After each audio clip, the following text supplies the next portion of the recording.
Edna's Ruthie.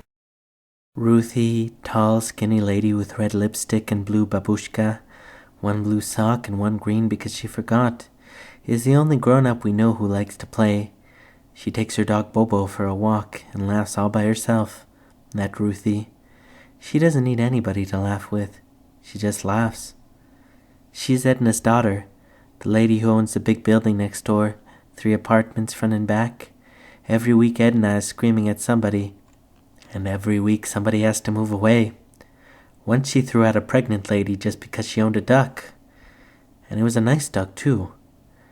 But Ruthie lives here, and Edna can't throw her out because Ruthie is her daughter. Ruthie came one day, it seemed, out of nowhere. Angel Vargas was trying to teach us how to whistle. Then we heard someone whistling, beautiful like the Emperor's nightingale. And when we turned around, there was Ruthie. Sometimes we go shopping and take her with us, but she never comes inside the stores, and if she does, she keeps looking around her like a wild animal in a house for the first time. She likes candy. When we go to Mr. Benny's grocery, she gives us monies to buy her some. She says make sure it's a soft kind because her teeth hurt. Then she promises to see the dentist next week, but when the next week comes, she doesn't go. Ruthie sees lovely things everywhere. I might be telling her a joke and she'll stop and say, "The moon is beautiful, like a balloon." Or somebody might be singing and she'll point to a few clouds. "Look, Marlon Brando," or a sphinx winking, or my left shoe. Once some friends of Edna's came to visit and asked Ruthie if she wanted to go with them to play bingo. The car motor was running, and Ruthie stood on the steps wondering whether to go. "Should I go, Ma?" she asked the gray shadow behind the second-floor screen. "I don't care," says the screen. "Go if you want."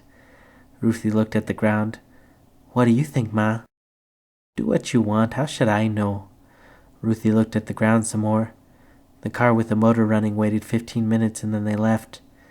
When we brought out the deck of cards that night, we let Ruthie deal.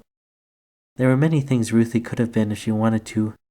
Not only is she a good whistler, but she can sing and dance too.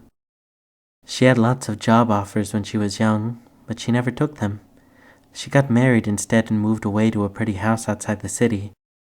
Only thing I can't understand is why Ruthie is living on Mango Street if she doesn't have to. Why is she sleeping on a couch in her mother's living room when she has a real house all her own?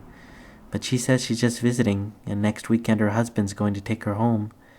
But the weekends come and go, and Ruthie stays. No matter. We are glad because she is our friend. I like showing Ruthie the books I take out of the library.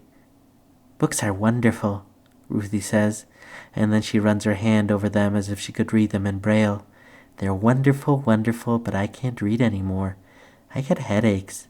I need to go to the eye doctor next week. I used to write children's books once. Did I tell you?" One day I memorized all of The Walrus and the Carpenter because I wanted Ruthie to hear me. The sun was shining on the sea, shining with all his might. Ruthie looked at the sky and her eyes got watery at times. Finally I came to the last lines, but answer came there none, and this was scarcely odd, because they'd eaten every one. She took a long time looking at me before she opened her mouth, and then she said, "You have the most beautiful teeth I have ever seen," and went inside.